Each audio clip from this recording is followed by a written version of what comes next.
Hello, I'm so glad you could join us once again for another Total Transformation seminar. Each evening our presenters have given us plenty to think about in terms of how to keep our bodies healthy, how we think, and what we can believe in. To illustrate how on point our speakers have been, last night Dr. Magnus spoke about true happiness. An article on the BBC News website today was entitled, How to be Happier While Working from Home. So we can see that the topics we have presented have been quite relevant for our lives today. And tonight is no exception. We have some more interesting subjects to listen to.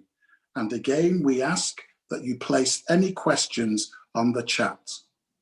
So again, enough from me. And I'll hand over to Juliet now, who's going to introduce our first presenter. Thank you, Leroy. Good evening, everyone. Night after night, you've heard me introduce our first speaker. His name should be very familiar to you right now, but if it's not, I'm going to remind you. His name is Dr. Sham. Dr. Sham is a consultant orthopedic surgeon. Last night, he talked extensively about arthritis, causes, symptoms, and remedies. This evening, he's got a beautiful topic for us. I'm hoping that you're ready, as I am, to hear him talk tonight. Tonight's presentation is entitled Secrets to a Long Life, Lessons from the Blue Zones. During the presentation, if you have any questions, please leave them in the chat. The next voice you're going to hear this evening is that of Dr. Sham. Welcome. Good evening, and thank you once again for joining, and thank you for this opportunity. Today, I'm going to talk a little bit about lifestyle medicine and also about the blue zones. So the blue zones are the places around the world where people live longest. And we will see if we can learn lessons from them. A patient went to a doctor saying, "Doctor, is there any medicine to live long?" So the doctor said, "Go get married." So the patient said, "Are you sure? Is that going to help me live long?" So the doctor said, "It's not going to help you, but it'll at least stop you from thinking like that." So, lifestyle medicine. So I'm talking about lifestyle medicine, blue zones, and see if there's any advantage of being a vegetarian. So if I ask you if there has been an earthquake today, you will not know because you haven't looked for it and you haven't searched for it and you haven't looked for the news to see if there was an earthquake. But then if you want to see, you will see there's evidence. And there is always a lot of evidence about the things that I'm going to talk about today. What is lifestyle medicine? It is a branch of medicine dealing with research, prevention, and treatment of disorders that are caused by lifestyle factors such as nutrition, physical inactivity, and chronic stress. So these things will cause some diseases like blood pressure, diabetes, and things like that.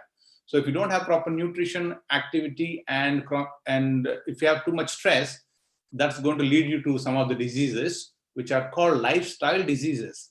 And if you change your lifestyle, that can be prevented and it can be treated as well. So there are major barriers to lifestyle counseling that physicians feel ill-prepared sometimes to teach to the patients, thinking they're quite skeptical to listen to the patients and they're not receptive. There's a book written by Michael Greger called How Not to Die. And this book gives a lot of secrets about how to prevent a lot of common diseases. And he also has a website called nutritionfacts.org. It's free. There are a lot of videos on that. I urge you to go to this website to learn about health and healthy living. So Michael Greger, the author of this book, gives a story about his grandmother. His grandmother, at the age of 65, had some heart disease, and the doctors at that time said, "You have got a terminal heart disease, and we cannot help you you're at the death's door. We cannot help you. Go home. You will die in a couple of months. But then Dr. Nathan Pritkin has reversed that terminal heart disease and added 31 years to this lady's life. And all it took for the treatment was only 3 weeks. And there is another doctor called Dr. Dean Ornish. He's the founder of nonprofit Preventive Medical Research Institute. And he confirmed what Dr. Pritkin did with a lot of research. And he showed that these diseases can be prevented and reversible. And there's plenty of evidence available if you want to see. If the cure for a number one killer gets lost down in the rabbit hole. So this evidence that Dr. Pritkin showed is not usually followed because there are a lot of people who are benefited by the way the modern medicine is practiced. So the modern health system, I told you last time, a few days ago, it's like keeping the tap open, letting the water overflow the sink, and the modern medicine is just cleaning the floor, not closing the tap. So basically, they're not stopping the problem which is being caused, but then we are just busy. I'm part of the system. We are just busy trying to clean up the process and clean up the complications, but not turning off the tap. So there are a lot of the modern medicine is gets paid for medicines and prescriptions and operations, but we don't get reimbursed if we spend a lot of time with the patient saying, okay, you need to do this. And it's all just teaching. I'm not doing a procedure. I'm not giving a prescription. So that's not going to bring money to the hospitals and to the system. So that's the problem with the modern medicine. So lifestyle medicine points to poor lifestyle choices. So the dietary patterns, the physical inactivity, tobacco use, excessive alcohol consumption, psychosocial factors such as depression, anxiety, these things will cause a lot of chronic stress. And if there's lack of social support and community, that also doesn't help you with your health. So why am I talking about this topic? The topic is because there are some secrets to good health in the elderly. I do see patients regularly in their 80s and 90s. They don't take even one pill. They're so healthy. And I ask them, what's the secret of your health? And these are some of the answers they say. I eat healthy. I have a good relationship. I'm married to one husband or one wife. And I walk a lot. I have a happy marriage. I work hard. And I'm always active. So these are some of the secrets. There is increase in vegetarianism and veganism in the world nowadays. How many of you have decreased your meat consumption in the last 12 months? I'm sure there are a few there. In the US, the percentage of vegans have grown from 1% to 6% in 3 years. That is 600% increase. Same thing in China, Portugal, and Australia, and even in the UK. In the UK, vegans and vegetarians would make about a quarter of population in another 5 years' time. So the quarter of the population are going to become vegans and vegetarians. And if you're one of them, it's nice to start growing your vegetables. In UK, the percentage of vegans have grown up by 350%. And even the restaurants are offering more veg and vegan options. I'm sure you know that. So some of the common reasons for changing of diet is animal cruelty, going green and impacting the environment, health, personal autonomy and challenging status quo, and social media and vegan resolution, and some of the celebrity also endorse the vegetarian vegan food. And there are greater opportunities to choose if you're a vegan or a vegetarian. Now, a third of Britons have stopped or reduced eating meat. That was a report a few years ago. So the pig is saying, love me, don't eat me. And even the chickens and the lamb, they're all saying, love me, don't eat me. So veganism from Jan 2014 to June 2018, you can see how it has grown up, the number of people. This picture is showing the vegetarianism as a percentage of world population.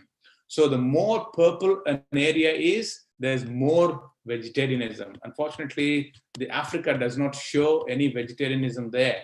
So a lot of people probably eat a lot of meat. The whole of Australia, there is a bit of vegetarianism. India, you see it a lot of purple because there are a lot of Hindus who do not eat meat. And that's why there are a lot of vegetarians there. we as doctors and going through the medical schools, we are not taught much about nutrition. It's not adequate. And studies have shown that even a pediatrician has not received enough of nutrition. The training for doctors is very bad on nutrition. There's not enough time spent on nutrition. And the medical practices come so bad that an apple a day keeps a doctor away is changed to a doctor a day keeps many apples away. That means you're busy taking too many pills and medication, but you're not stressing on importance of nutrition. Okay, so keep eating apples and keep the doctors away. Now, the evidence that there is often cherry-picked so that people want to sell their own ideas. There is evidence about vegetarianism, there is evidence about veganism, but then the people, the professors and doctors, they choose what they want to choose and they tell the patients. And in doing so, they mislead people. There is so much of evidence. There is so much of evidence out there. And it's life-changing and life-saving science. There is. A doctor, Thomas Edison, has said, doctor in Latin means a teacher. So I'm spending my personal time, taking time and effort to teach. I'm hoping that it will make an impact on some of you to change your ways about lifestyle. And that's my aim in doing this. And it's my hobby and I love doing this. So Thomas Edison said in 1903, doctor of the future will give no medicine, but will instruct the patient in the care of the human frame, human body, in diet and in the cause and prevention of disease. So it's important that we learn and we teach each other about prevention of disease and what causes disease. But the 21st century doctor is like this. Ask your doctor about this new wonder drug. Can we not eat what we want and take pills when we fall sick? That's some of the questions that's the amount of, attitude some people have. I don't want to eat what I want to eat and I'll take pills. Surely there must be something you can do for my knee. I haven't taken care of my knee, but you can do something about my knee. There must be some new treatment for this new problem. And sometimes you see people in 50s and 60s and they come and say, oh, I'm on the usual medication. And they'll give a list of medication. They took 5-6 medications. Just because you're 50 and 60 doesn't mean you have to take a lot of medication. Life expectancy is increasing. So if you look at 1998, the 20-year-old could live 58 years more. But if you see that in 2006, they can live another 59 more years. And the life expectancy is increasing, but then the life quality is not as good because people are living with a lot of diseases. So the stages of prevention, for example, if you look at the heart problem, the primary prevention is people at risk of heart disease, they're given a statin to prevent high cholesterol. A secondary prevention is to prevent somebody who's had a heart attack, you prevent a second heart attack by giving a lot of medication. The third level of prevention is cardiac rehabilitation. A fourth level is to reduce complications from all drugs and all that. And the fifth level is to stop people from getting the disease. It should be the other way around, actually. The first level of prevention should be to stop people from getting these diseases, but then that is not what is taught, that is not what is practiced in the modern medicine. The top killers in the US are, if you go back to the 1900s, it was infections, pneumonia, tuberculosis, diarrhea, disease. But in 2000, they all become heart disease, cancer, chronic lung disease, stroke, Alzheimer's, diabetes. These are all preventable lifestyle diseases. So some problems going vegan or vegetarian is because if you don't look after your plate, if you don't plan your food, then it can become a boring food choice and the food can be unpalatable and compliance can be a problem. So if you are careful with what you want to eat, you have to plan your shopping and you have to plan your cooking, and that's when you'll enjoy your food. I want to take you all to the Bible. 600 BC, the Babylonian emperor has invaded Jerusalem, Nebuchadnezzar, and he took a lot of people as captives. And there was 3 Hebrew young men who were chosen to be in the kingdom, in the palace, so that they can be taught and they can be given food and meat and wine and all that. And they wanted to use them because they were found intelligent. They wanted to use them in the kingdom. But then these 3 Hebrew boys said, we don't want to eat the meat. We don't want to drink the wine. Give us 10 days and see if we are any better. So after 10 days, because they just ate vegetarian food and drank just water, after 10 days, these 3 Hebrew boys were found to be fairer, and they had fatter, not fat in the sense, fat sense, but then they had a glow on their heads, and they were 10 times better in all matters of wisdom and understanding. So the evidence is there all the way in the Bible as well. And this is the Daniel who kind of explained the dream that Nebuchadnezzar has had, and this thing has come on to, to take place. The Nebuchadnezzar had a dream, and King Daniel has explained the dream, saying these are the kingdoms that are going to come. So I'm going to talk about blue zones for the next 6 minutes or so. So the blue zones are the zones in the world where people live the longest. And it's not just the amount of length of time that they live, but the quality of life is good as well. They all die from the same illnesses that everybody dies, but then they die at a very, very, very late age. So there was an article in 2005 in National Geographic saying the secrets of living longer. And somebody has gone to research to these places around the world to see why people live long and where there are people living long. So there are few places like Okinawa in Japan, and there is another place in Sardinia, Italy, and there is Loma Linda in California. So there are people. So this lady who you see is filling her car tank is 90 plus, and she's still driving. And the other place is, where is this place? So there are a few more places like this. So so you can see how these people, why, I'm going to tell you the reasons why these people live long. Okay. This is also Okinawa. So I'm going to tell you the reasons. So this is about the Loma Linda, where in California, where people have faith. There's some people called Seventh-day Adventists who have faith, and they say it is one of the factors which helps them live long.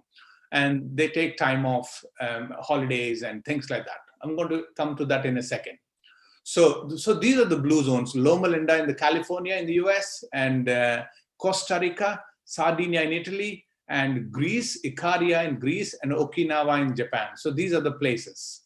So this is a book you can get, The Blue Zones, 9 Lessons for Living Longer, from the people who live the longest. Now, Sardinian blue zone, they eat a lean plant-based diet with a little bit of meat, and they put family first. They believe they drink goat's milk, and they celebrate elders. They look after the elders. They take a walk every day. They do have a bit of wine, and they laugh with friends. Okinawa people, they have a purpose-imbued lives. They rely a lot on the plant-based diet. They get gardening. They're busy, active in gardening. They eat more soya, and they're a part of a community. Always there is somebody for them if they need. They enjoy the sunshine, they stay active, and they have a medicinal garden, plant-based medicinal garden. And they keep company of the younger people well into the old age. So they're always in their families, and that's what they do. But there is a problem with the modern Okinawans, because there are McDonald's, there is KFC in this place, and the people, the old living people, they are worried for the younger generations. Loma Linda, they have a sanctuary in time. Sanctuary is something sacred time. So every week they set aside a day to have a Sabbath, a rest with God, so that they can spend time with God and have this faith. They maintain a healthy body mass index, so they're not too big. So even if they're short, they make sure that their weight is under control. They get a moderate, regular exercise. They spend time with like-minded people, very important. They snack on nuts. They give something back to the community.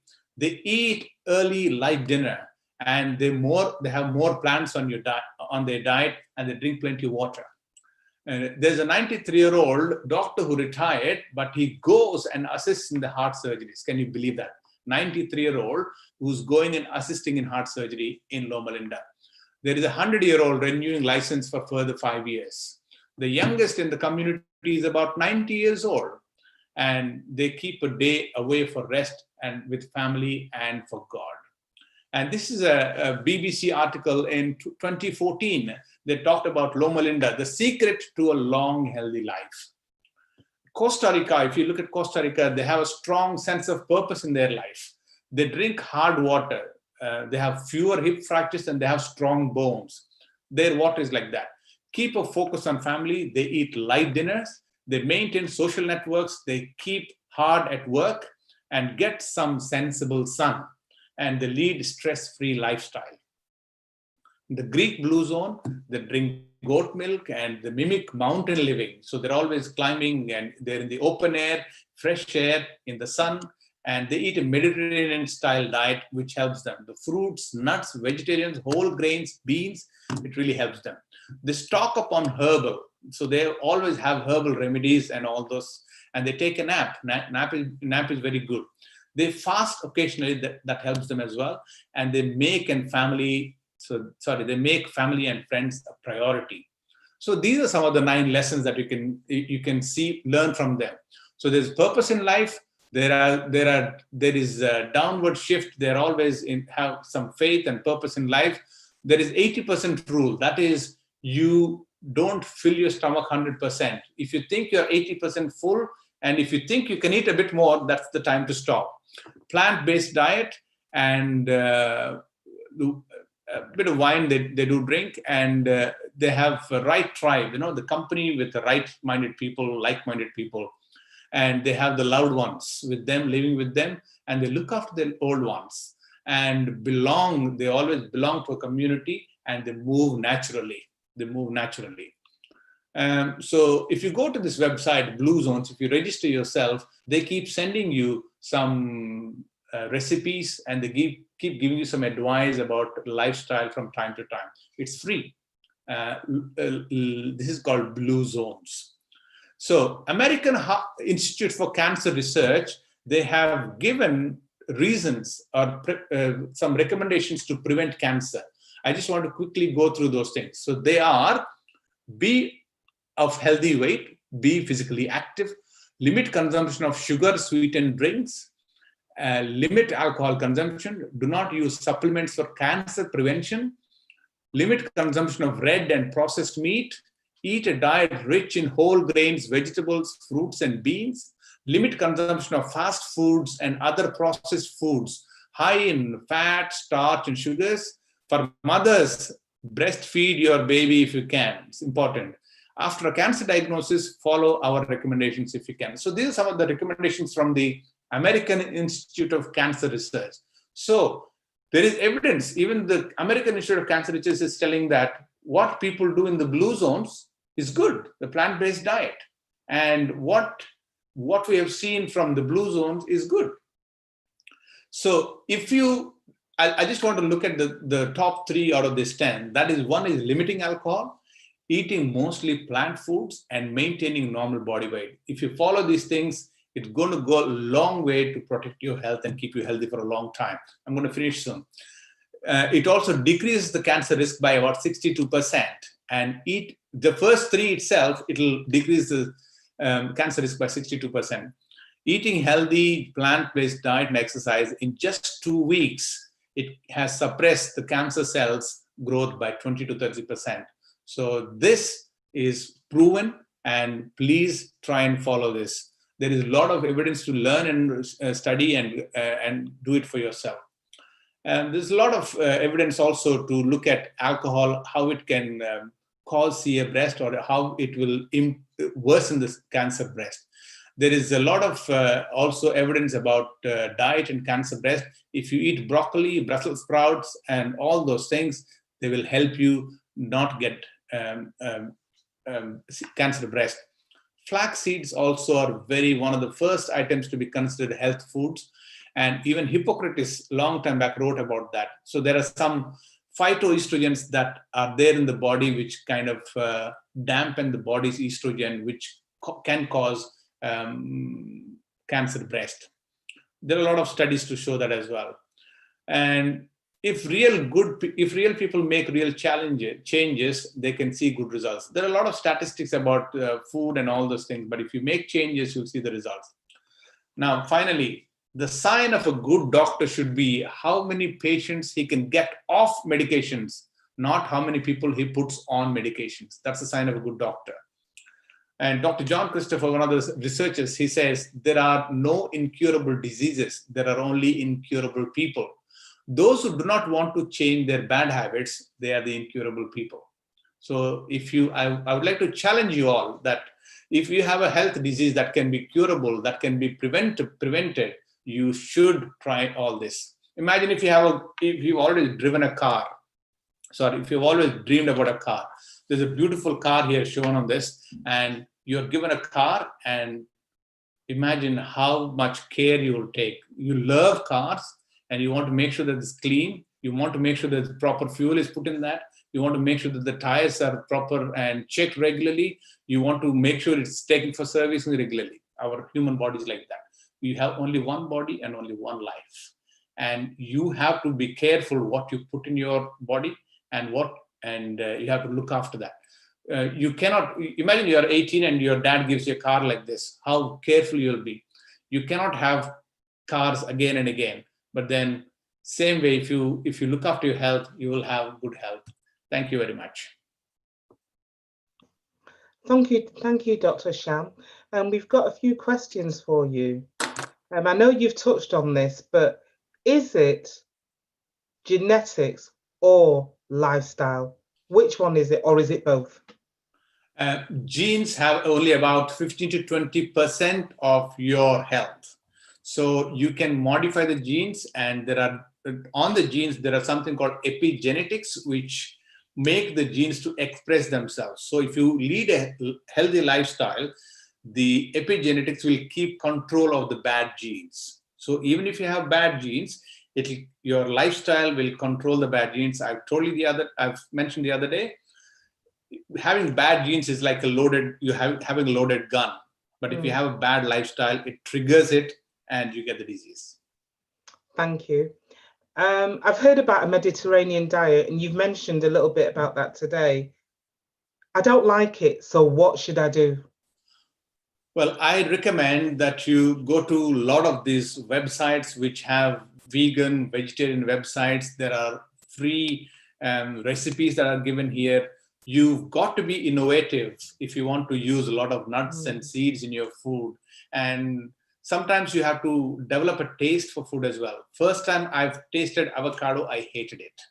But I've developed a taste and I love it. First, when I wanted to move on from white bread to brown bread, I had a lot of difficulty, but I cannot go back to white bread now. So you have to develop a taste as well for that. Okay, thank you. I've heard that red wine is good for the heart. What's your thoughts on that? I have known far too many people who have become slaves to alcohol. I have my own elder brother who died 6 years ago to alcohol. We have tried to get him out of it, and we tried so many things, but he has become a slave to it, and we unfortunately lost him, my own elder brother. Wine, there may be some benefit with that, but I know, and I have seen far too many people becoming slaves to it and losing their life and health, so I do not recommend it. I've had once when I was working in A&E, a young lady who came with alcohol problem. Her father was a doctor, and this young lady was a medical student. So I cannot recommend that. Okay. What about soya? Because we hear that's the people, the China study talks about soya. How good is it? Should we be eating soya? Soya or peanuts are a good protein substitute for meat. So soya and peanuts are like poor man's protein. Or somebody who wants to give up meat, these are the good alternatives for that. But too much soya, there seems to be some evidence to say that too much soya is not good. Okay, thank you. I've heard that Seventh-day Adventist Christians live longer. You mentioned that tonight, and I want to know, is it faith or is it all bound in food? faith, lack of alcohol, lack of smoking, and the togetherness and community, and a day of rest and choices belonging to a community, and all these things are the reasons for Seventh-day Adventists being living long and healthy lives. You've talked a lot about the Blue Zone, and I believe Manchester wasn't included. My environment is not so good. What should I do? Well, there are a lot of choices we make about where we live, what we do for work, and all those things. But there's always a cost to our choices that we make. So if I come to live in Manchester, if I'm living in India, I'm missing on the sunshine, I'm missing with my spending time with my mother, etc., etc. There's always some thing that you have to pay for with the choices that we make. If you think you don't like Manchester, you have to move somewhere else. Thank you. Thank you very much for your presentation. Thank you all. God bless you. Thank you. I'll now hand over to Lesmond. Good evening, everybody. Thank you, Doctor, and thank you, Juliet, once again for that amazing trip, talking about the Blue Zones and the things that we can actually do to improve our health and well-being. Really appreciate that. This evening, unfortunately, my partner in crime couldn't be with us, Dr. Magna Parks. So we've replaced her with an excellent individual. He is a PhD from Loma Linda and a researcher in brain trauma by training, and he's currently transitioning his skills and abilities over to becoming a clinical into clinical medicine at the University of Nottingham, I believe. Correct me if I'm wrong. Okay, so I just want you to welcome Dr. David Aggio, who's going to be with us on this mental health section. So thank you, David, for joining us. We're going to be looking tonight at the topic of addiction. It's a really broad topic, and I think David's going to give us an overview of what addictions are, and then probably look at some strategies around addiction and some preventative things regarding addiction. So I'm going to hand you over now to David. Thank you very much. Thank you very much, Brother Lesmond. And hello, everyone. Good evening or good day, wherever you may be. It's a privilege to be here with you this evening as we look at this topic, overcoming addiction. It's a very pertinent topic, especially in the times in which we live, with the current crisis of the pandemic. And broadly speaking, I could say there is bad news and there is good news. So if I start with the bad news first, addiction is on the rise. Even before the pandemic in the UK and, honestly speaking, throughout the whole world, addiction has been on the rise for quite some time.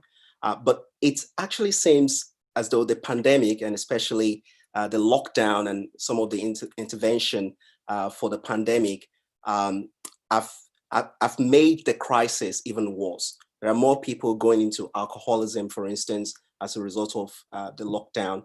There are more children, young people, teenagers dying from, recreational drug use, ecstasy and what have you. So addiction seems to be really, really rife and on the increase. Also coupled with that is that access to care for a number of people who have either been on care before or those who are seeking treatment for addiction, that access is quite limited right now.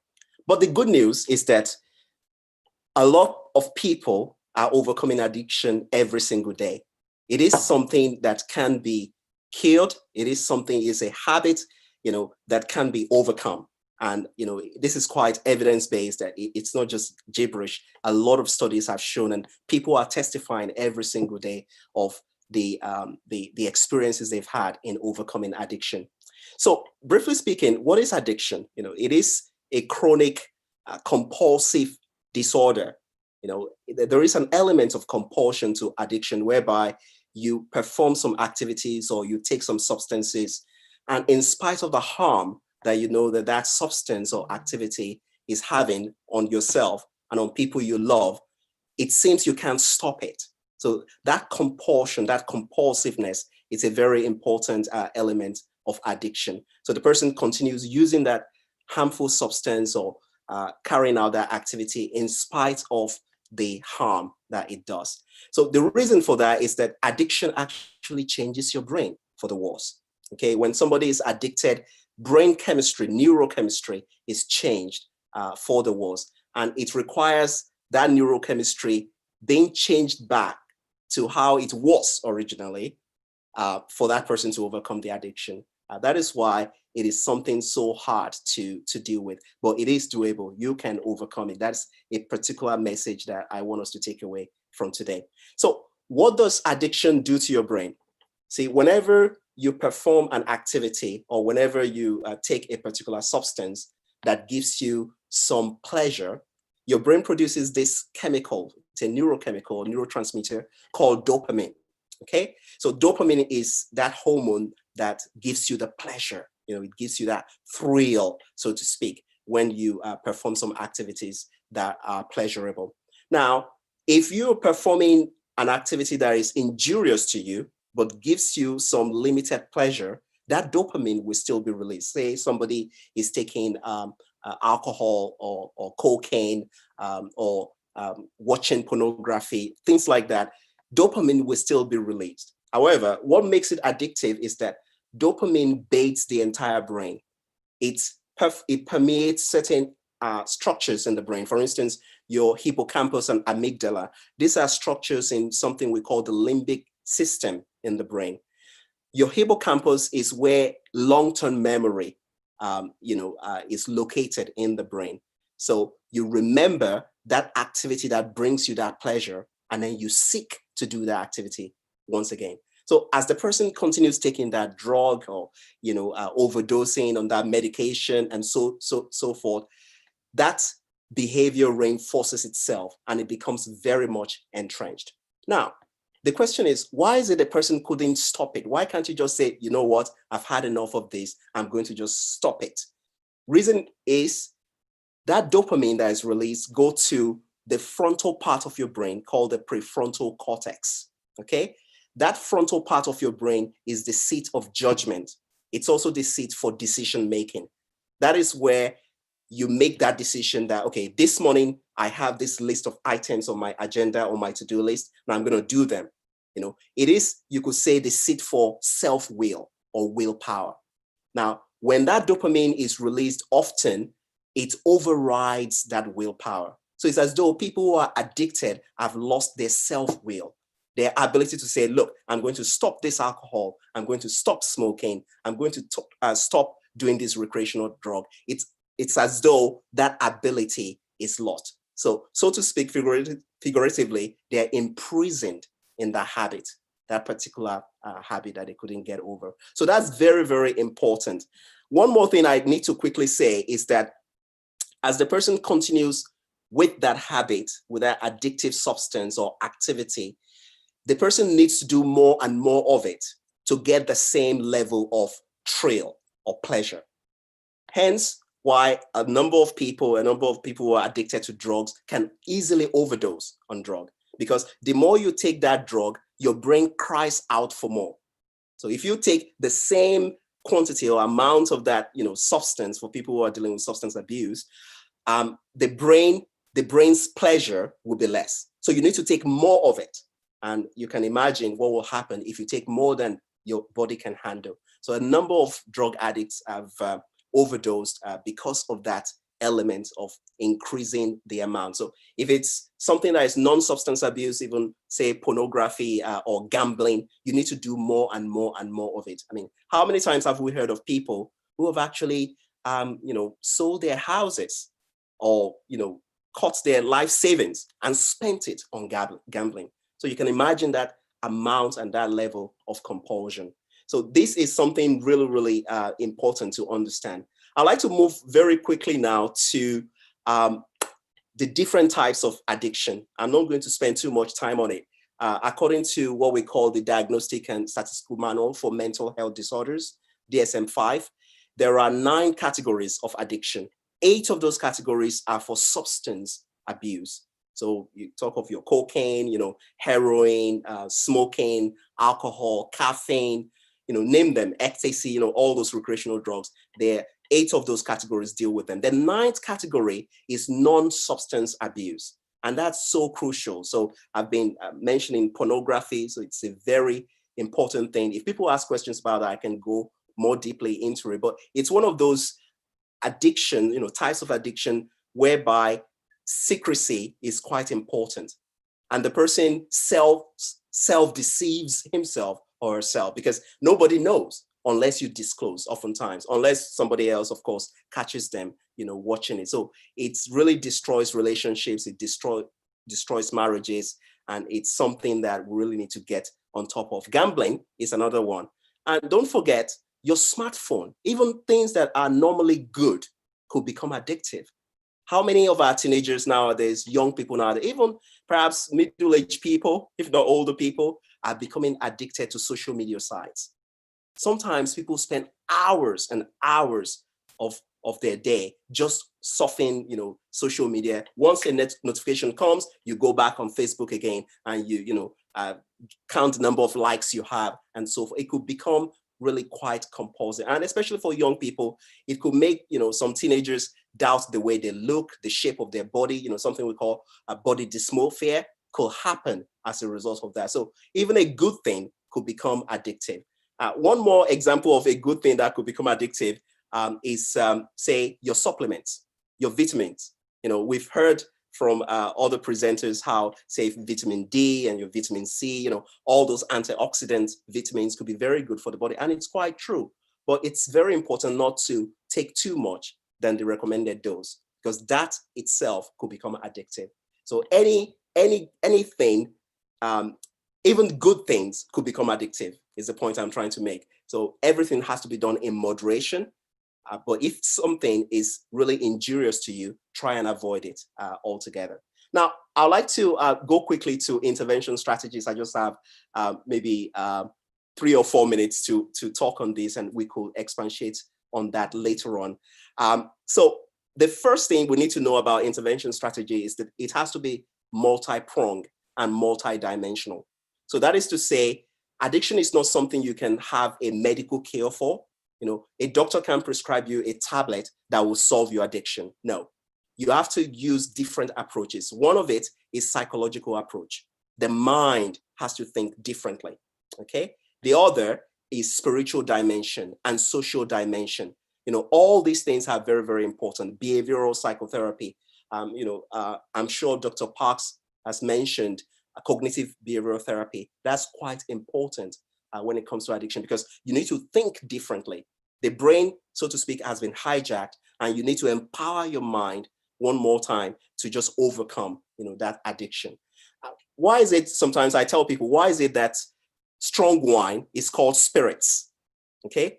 And if you look at the Bible, for those of you of Christian faith, in Ephesians 5:18, the Bible says, do not be drunk with wine in which there is dissipation, but be filled with the Spirit. Strong wine is called spirit because you are under the influence of another kind of spirit, okay? So, and even under the influence is a legal term in itself. It means the person is not themselves anymore. Their mind, the seat of their intelligence has been overtaken. So it's very, very important to use all those multi-pronged approach. And these are some of the things we can do. One, accountability is very important. If somebody is trying to battle addiction, you need somebody you can be accountable for. 2, if the person is, for instance, married, you can take your wife, your spouse, or your husband, as a person you'll be accountable to. In this day and age of lockdown, it's quite important to keep in touch with people who are struggling with addiction, because if they hear you, calling them, keeping tabs on them, it might help them, with that struggle. That's very important. Good nutrition is very important. With addiction, you need to substitute something good for that thing that they're addicted to. You can't just take away the alcohol, take away the smoking, and not replace with something more worthwhile. So nutrition is really, really quite key. And nutrition is also very good for detoxification.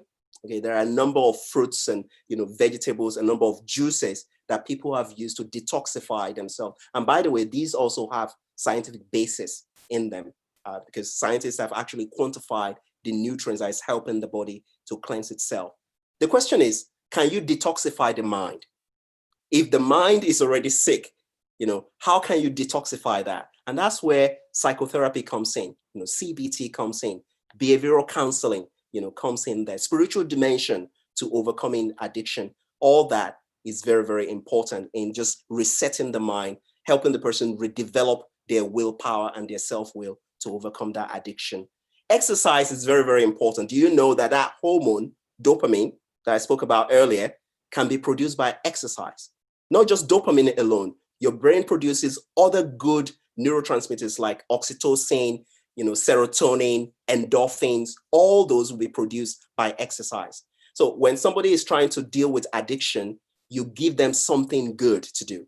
And when the brain is bathed with that hormone, the craving over time will lessen oftentimes.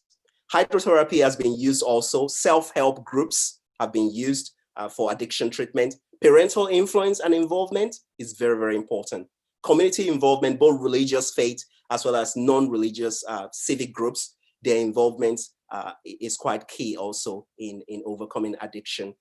Changing your routine and association is also very, very important. Let's say somebody is trying to give up drinking, and whenever you walk past that pub, something comes to your mind. Or when you listen to a certain type of music, that craving develops. So you need to change your entire routine. It goes beyond just a simple drug. It has to be multidimensional, as I mentioned earlier on. And again, the good news, people, is that addiction is something you can overcome. Thousands of people, millions of people have overcome addiction, and you may be one of them. Listening tonight, you can overcome it. It requires your own self-will, and it requires external help, and the two have to go hand in hand together. So I will stop there, and if there are questions, hopefully I will be able to address some of them. Thank you. Wow, thank you, Dr. David. Much to think about. There are some questions, but whilst I'm getting into those, just a quick one. How many people are addicted to something? Okay, so if we think of UK statistics, for instance, there are estimated, this is 2019 estimates, there are estimated 9.4% of UK population that is addicted to something. It's it's England, that's England statistics, 9.4%. For Scotland, it's about 12%.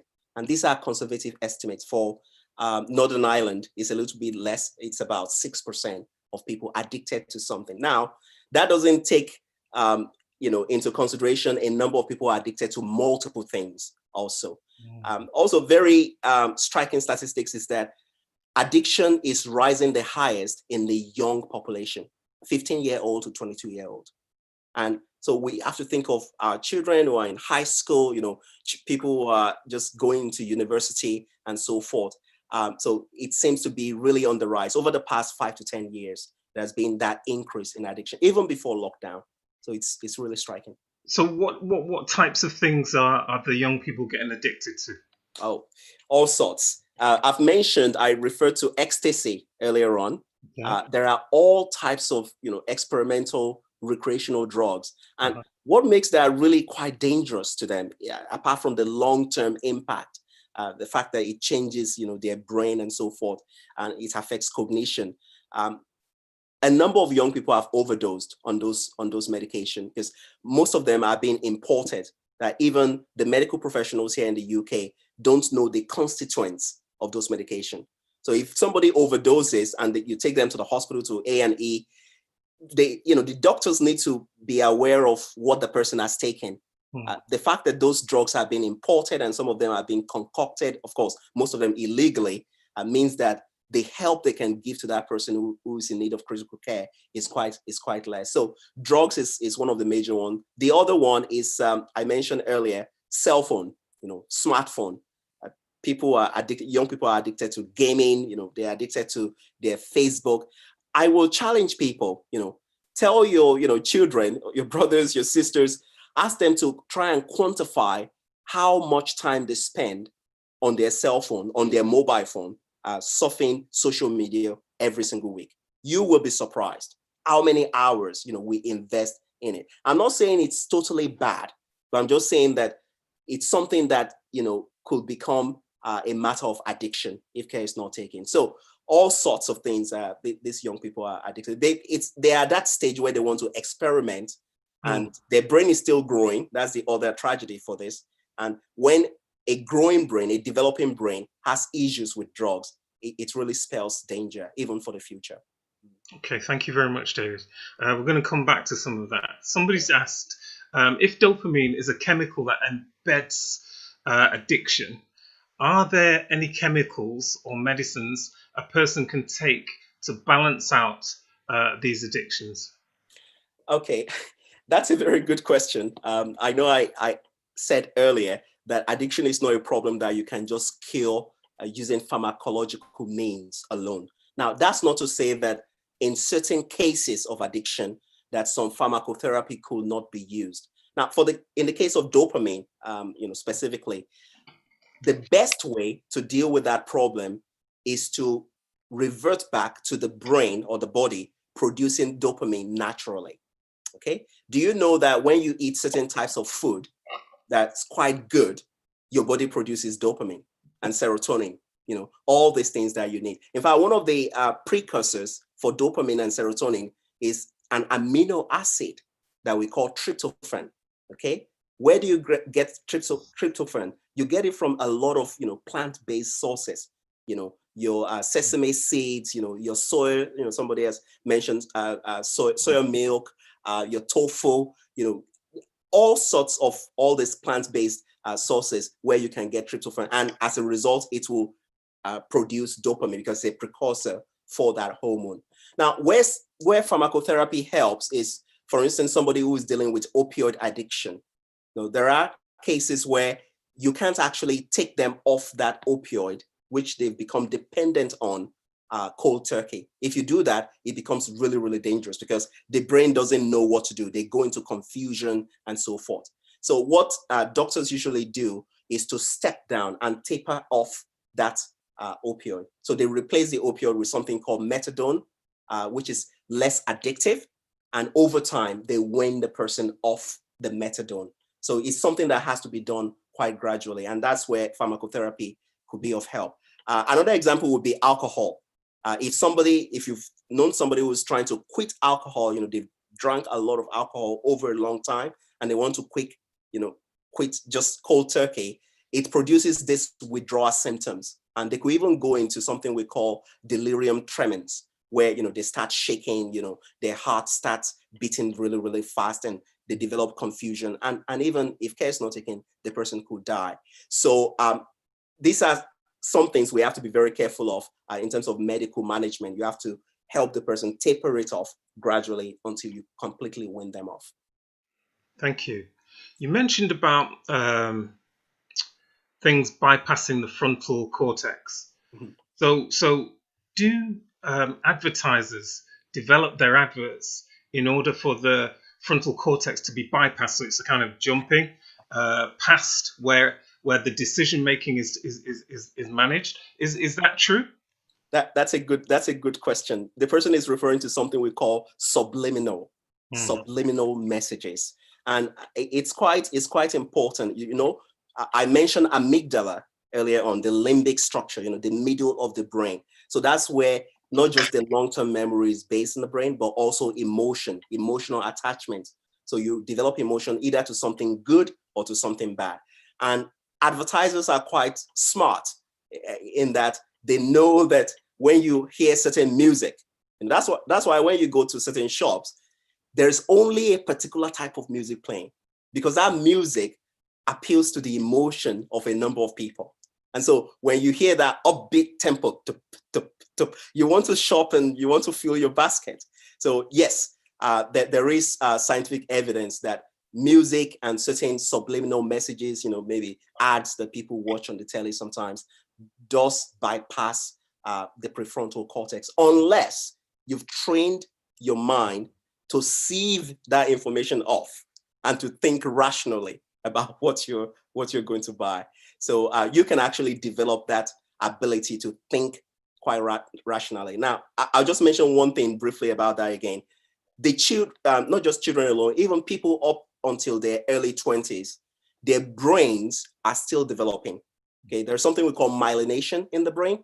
So that frontal cortex is not completely myelinated. In other words, it hasn't reached the maximum level of functioning for young people developing, even up until the age of 25 sometimes. So when young people sometimes do something compulsively or when they're impulsive, that is what is happening. It might be that their frontal cortex is bypassed and they're just acting on emotion and on impulse alone. Okay, thank you very much. Is there something such as an addictive personality? Okay. That's another very good question. In science, there is debate about this because it's going towards the argument of nature versus nurture, your genetics versus environmental, influences around you. Now, there is no addictive personality per se.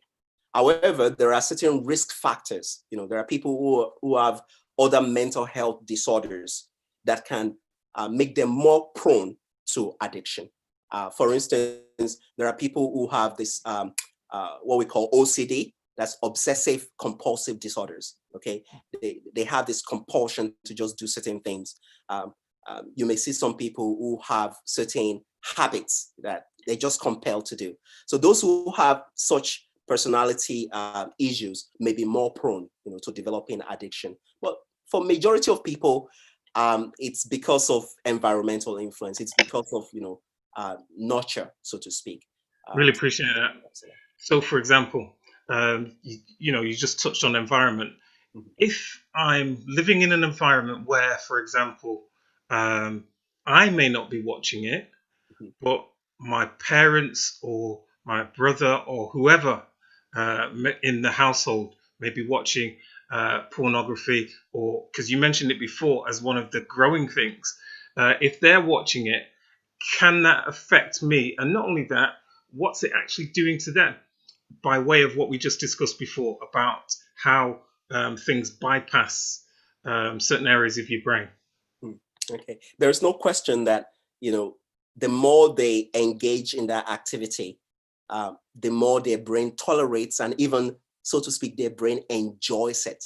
Okay, so much so that it might override other obligations that they have. If they're, say, students, they may neglect their educational studies. If they are professionals, it may make incursion into their day-to-day activity. And for such person who is doing that, it will have negative influences on them. And again, I mentioned earlier that there is an element of self-deceit to pornography, because you think you're getting away with it. And as a result, it even gets reinforced further and further. And for the family member or the friend who is living in the same house, or even children who are living there, the influence could be one of two things. One, if they're not old enough or if they're not matured enough to know that that is a bad thing, they will naturally think that, okay, it's something, that it's normal. How many children have we seen growing up in families where alcohol, is commonplace, and they grow up becoming alcoholics because, they think that is common. They do it every single day in the family. So that's one thing, especially for children. It might have very negative impact. But if the person is matured enough and the person recognizes that this is something wrong or something bad, then they need to take certain steps. They need to call that person to account to say, look, this is wrong. Do you think you really need help? Perhaps now, maybe we can seek professional help, maybe counseling, maybe CBT, or just refer the person to the GPs. And Okay, GPs interestingly, David, sorry to cut you off. I think this week in the news, it was mentioned about, I'm going to use this as an example, the Catholic Church and their priesthood, and the fact that all of this sexual predatory behavior has been going on for such a long time. Similarly, in other churches, not just the Catholic Church, in other churches, you can even talk about, as Juliet mentioned, the Seventh-day Adventist Church. It's going on in all of them. How can we manage that behavior? How does an individual, like you said, the deceit that the individual's causing, how do you reconcile that within your belief?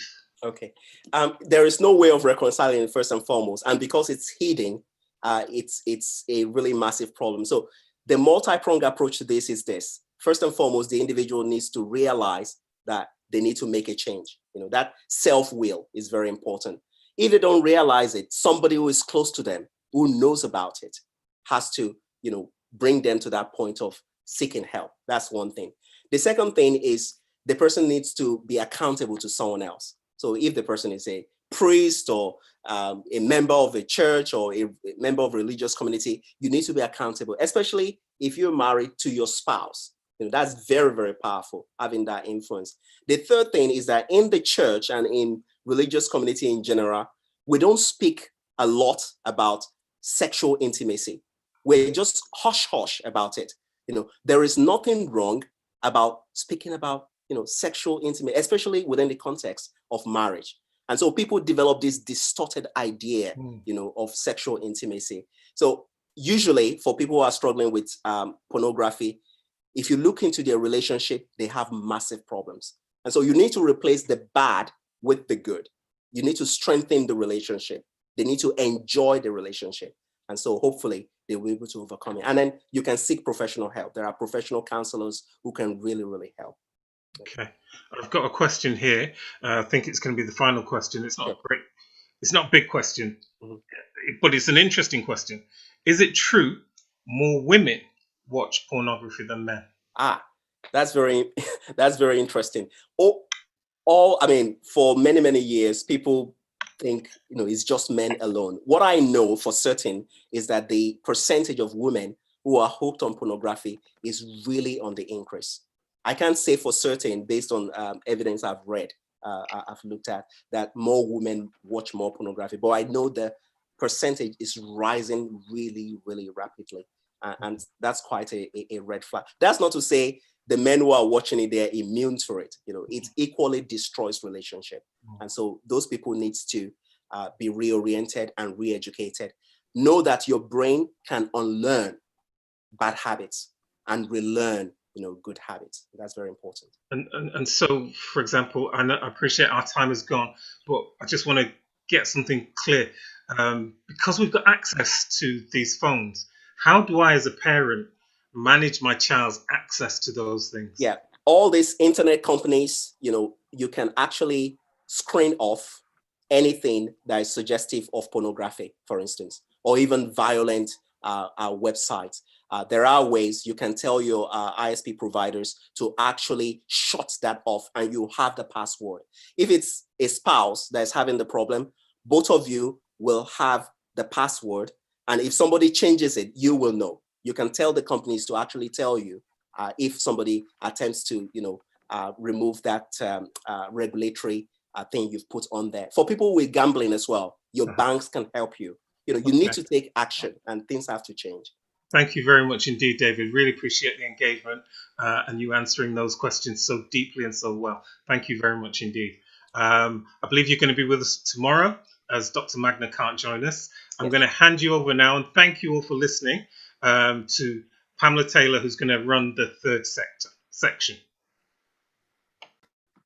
Thank you, Lesmond. I'm now going to be introducing our philosophical question, and Brenda will be helping to support in giving an answer. Now, the philosophical question is this: why is there suffering in this world if there is a loving, all-knowing and almighty God? Okay, over to you, Brenda. I think you're muted. You need to unmute. Sorry about that. Thank you very much, Pam, for tonight's question. I have to say that the questions that have been dealt with so far have been difficult questions, and this one is no different, really. But we've had some good insights to the answers to the questions, and I hope that what I present today may be a sufficient answer as well. So I'll do it as best as I can. So why is there suffering in this world if there is a loving, all-knowing, and almighty God? No, if I was to ask the question, what is the major situation or issue facing the world currently? I know everybody would say COVID-19, the pandemic.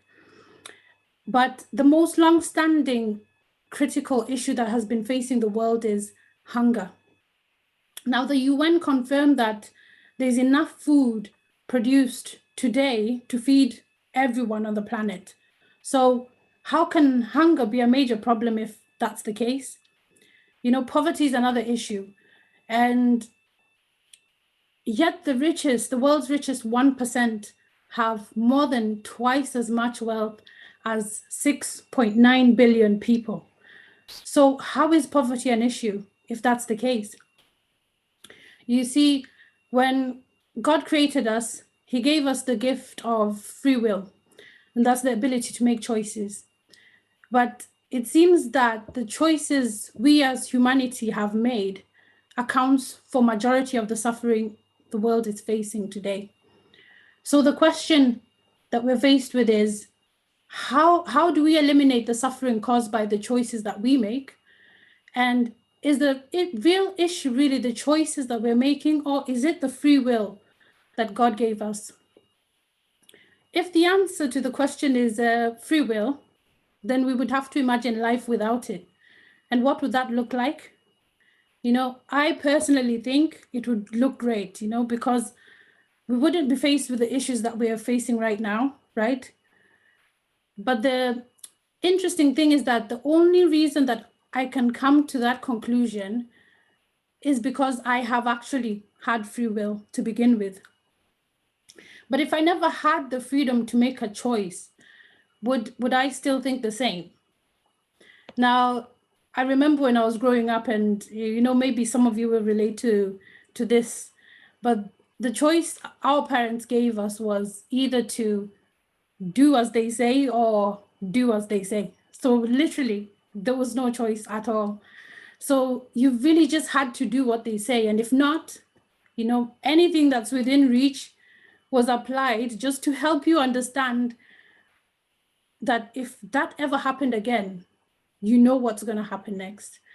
The freedom of choice was and is really the basis of most, if not all, arguments that children and parents face. And I remember praying for the day that I was old enough to make my own choices. I couldn't wait for it. And so in theory, the absence of free will may be a good idea, but in reality, free will is really necessary. So if that's the case, then the real solution to the suffering that's caused by free will is really to start using it to make the right choices. I'm a bit confused around this thing of free will, a loving God giving people free will, but yet you can have someone who will have free will, but they use their free will in a way whereby it hurts other people. So say, for example, you could have someone who's innocently walking across the road and someone with their free will, their choice, they decide to skip the lights and plow into the individual who's walking innocently across the road, and then they end up with some lifelong term injuries. They've done nothing wrong, they were innocent, but yet the person who had free will, I'm aware of cause and effect, but because of their bad choice, you've got someone who is now suffering. So how can a loving God, all knowing God, could see this thing was going to happen, but yet he didn't stop that innocent person from being harmed? You know, wow. You know, your question actually brings attention to why we really need to be mindful of the choices we make, really, because the consequences can be severe, not just to ourselves, but like you said, to others as well. That being said, no one really knows the reasons why anything happens to anybody.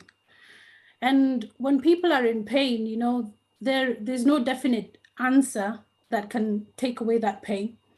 And it's at those times really we need to establish a foundation.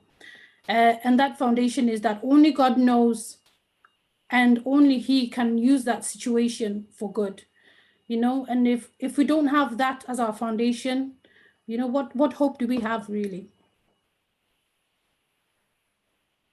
Yeah, I mean, I am still a bit confused with all of this, because I mean, even down to, say, for example, we're now living in an era of COVID, and this thing just seemed to have overnight come from nowhere, and you've got thousands of innocent people who have died from this awful virus, and yet an all-knowing, all-loving God has allowed so many innocent people to suffer and then to die. And then once they've died, the families are then suffering, they're grieving, and they're grieving the loss of their loved ones. But yet there's an all-knowing, loving God watching all of this. How do you give an answer to this situation? Like I said before, it's hard to give an answer because there's no answer that would be sufficient. And the question of suffering becomes really difficult when innocent people suffer, or when we have natural disasters, or even, like you say, we're facing a pandemic that is leading to the loss of our loved ones. How fair is that? As much as there is a God who is loving, all-knowing, and almighty, there's also a devil who wants, nothing more than to bring suffering upon us as humanity. And God does everything in His ability to just ensure that what the devil has planned for our destruction, He can turn it around for our good. So we just have to make the choice to work with Him rather than against Him. God is all-knowing, and that means He knows even the tiniest detail of everything that exists in this universe, simply because He created it. And if He has all this knowledge and all this wisdom, and we as humanity, we don't, how can we really expect to understand that wisdom? When God makes His decisions, He's not only looking at a situation in isolation. What He's doing is He's dynamically interacting with a whole universe of complexities, and before He comes up with a solution. And those complexities are things that we'll never understand. So, and like I said in my previously, in such situations, we have to establish a foundation. And that foundation for me is that God knows that the things that I do not know. And as a result, His perspective is infinitely bigger than my perspective. And therefore, sometimes things are not going to make sense to me. And I'm okay with that. Yeah, I mean, you might be okay, but then there are people, suffering. They don't have this belief in God. And there is that saying that what doesn't kill you makes you stronger. But there are some people, it's not a case of only the fittest survive. There are so many people suffering and dying. They haven't got this anchor of God to hold on to.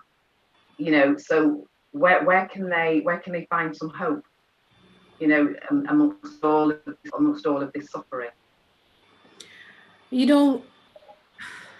Again, difficult questions, all difficult questions. But like you said, what doesn't kill you make you stronger? That's what people normally say. And sometimes these situations are brought to us, so that we can get out of our comfort zones, really, and realize that what we are really capable of when we change the way we look at the misfortunes that happen to us. If it wasn't for the suffering that some of us have faced in our lives, there would be no success stories, that encourage other people. There would be no mistakes to learn from, we would make no progress. So what would that look like? We'd just be stuck on the same level. So suffering also just reminds us to not to take things for granted, really, and to be grateful for what we have. And, you know, we all have a tendency to believe that suffering depends on how good we are as people. But really, religion doesn't teach that. What it teaches us is that how good we are as people depends on how we deal with the sufferings that we face in our lives. So when things don't really go our way, how do we deal with them? You know, for example, take a look at the people who inspire you, you know, and you'll notice that what inspires you about them is really how they have been through hard times and they still make it. You know, people who've looked at the challenges that they're facing, and rather than feeling sorry for themselves, they've rose above those challenges. You know, and when they look back at those challenges, they don't look back in resentment or bitterness. And if anything, they're really grateful for the new perspective that they have gained as a result of those challenges. So, you know, and I would appeal to those listening, you know, if you know anybody going through difficulty during this time, especially, you know, lend them a helping hand. You know, it can make all the difference. You know, visit them, call them, you know, show them that you care and you're there with them. You know, it's a difficult time for everybody. So I would appeal to you all to do that. Yeah, I mean, I'm picking up that you haven't got all the answers. I mean, even though there is an all-loving, all-knowing God, he doesn't always give you the answers to the questions that you have. And I'm just thinking, you know, lately in the news, last week, there was a highlight of the reporting of that nurse who killed 10 babies. And she attempted to kill 7 more babies, but fortunately, you know, she was stopped in her tracks. And, you know, she's a young woman, she's 30 years of age, so she's ruined her life, and she's ruined the lives of so many parents and families. But yet she was given so many opportunities, not to kill once, twice, 3 times, but 10 times. And God seemed to have allowed her to get away with it for so far. But, you know, 10 babies and there are 10 families that are now grieving and suffering. How do you what answer can you give to these people who are, you know, are just out of their minds, who've not been able to make sense? They're not getting answers from anywhere. But what, you know, how can you say that there is a loving God who's out there looking after them and looking for them? Now, how God's love is evident in all this, you know, and again, very, very difficult question, very difficult question. And like you said, there's no answer that will, you know, take away the pain that they're facing. No answer at all. But in how God's love is present in all this, I'll go back to the question of free will. You know, we talked about it at the beginning as a major reason for suffering that we're facing in the world. You know, God could have decided to do away with the free will, you know, and just create us to only know and to follow his commands and nothing else, you know. But God is love, and love is about relationship, you know, and a genuine relationship is impossible unless both parties enter into it freely and willingly, you know. And if we clearly assess what God expects of us as people, we will see the guidelines that he has given us don't restrict us, but rather they prevent us from getting hurt and from hurting others as well. So in this situation, it's a difficult situation to ask. But what I would ask is, you know, which one of us can judge to what extent someone should suffer? You know, who can judge that? And who knows the present and the future implications of suffering in an individual's life, you know, or the lives of the individuals in a community, or the lives of individuals in a country? You know, who can trace all that and experiment on each person and come up with the positives and the negatives and how it has affected this person or that person or this situation? Really, none of us can. None of us can. And only God can, and only God knows that. And that's why he asks us to trust his wisdom, regardless of what's happening, whether good or bad. We don't have the answers, but he asks us to trust that wisdom. So for a person who's struggling to trust that wisdom, where can they find hope from? The hope, like, is in a loving God. You know, and I spoke again about love being a relationship. And some of us look at the guidelines that God has given us, and we look at it as not free will. We look at them as restrictions and things to hold us, and not to help to stop us from enjoying life, really. But you know, the lack of guidelines, it doesn't lead to freedom, really. It leads to anarchy. And look, if anarchy was to break out in society today, you know, everybody would be allowed to do what they wanted to do. You know, would that lead to more freedom or less freedom? It would lead to less freedom, I would think, because I couldn't walk out the streets and feel safe. Anything could happen to me. I could be mugged, I could be shot, whatever could happen, you know. And if you look at the example of a parent and a child as well, I've never come across a parent who would choose to raise their children without guidelines. You know, if anybody has tried doing that, let me know, let us know, and and let us know how it went as well. But the reason we have guidelines for children is because you understand that the world around them and how the things work around them, and the guidelines are to shape them just so that they can have the best chance of survival here, and it's the same with God and the guidelines he's given us. Amidst the pain and suffering, what God is asking is that we become the agents of change. And regardless of the wrong choices we have made, he still gives us that time to change the narrative. We may not be perfect, no, but we can definitely do something about the stuff that we see going on around us. And so maybe I can't save everybody, or I can't reason why each and every one of you watching is going through what you're going through. But I know that there are things that I can do to make a change, but sometimes I don't do them. And it could be because of inconvenience or for whatever reason I come up with, but that's the problem. We sometimes ask God why he allows oppression and suffering in the world. And on the other side of the question is, why do we allow it? Could it be that what we're doing is projecting our failures as humanity on God? We can only do what we can do, and the rest is within God's ultimate plan.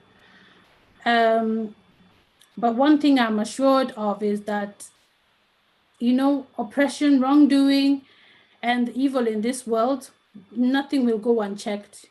God will make sure of that. And if you don't have that trust, then, again, what hope do you have? Yeah, I'm listening, and I think it's interesting about those who know of God doing something in order to make things better, as it were. Because when you look at the world today, you wouldn't believe that there is a God. There seems to be more evil prominent, in your face on a day-to-day basis than there is good. Everywhere you look, there's more harm, more pain, more suffering than there is happiness, joy, and life. So where is God in this? What's going on there? Why is there such a balance whereby evil seems to have the upper hand over good, if God is so powerful and all-knowing and almighty? Again, what parameters are you using to measure that? To measure the evil against the good? What parameters are you using? It's different to everybody. For somebody who hasn't experienced anything disastrous in their life, they probably aren't seeing evil as more prominent. But to somebody who's, for example, suffering from poverty, or, you know, everyday life is treacherous, they see more evil than good. So again, it boils down to perspective, and it boils down to trusting in God and trusting in his wisdom. He's got the knowledge of what's happening, and he's trying to keep everything in balance as best as he can, you know.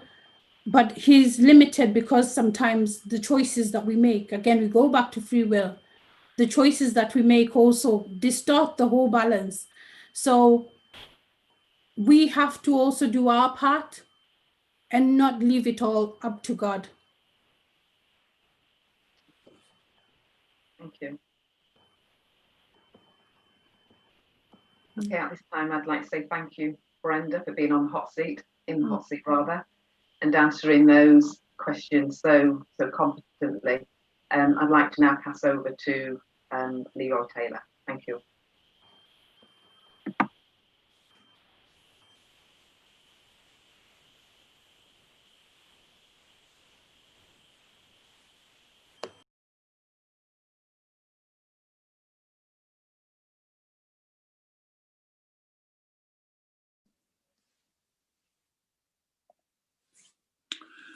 Well, thank you for your thoughts on that important subject.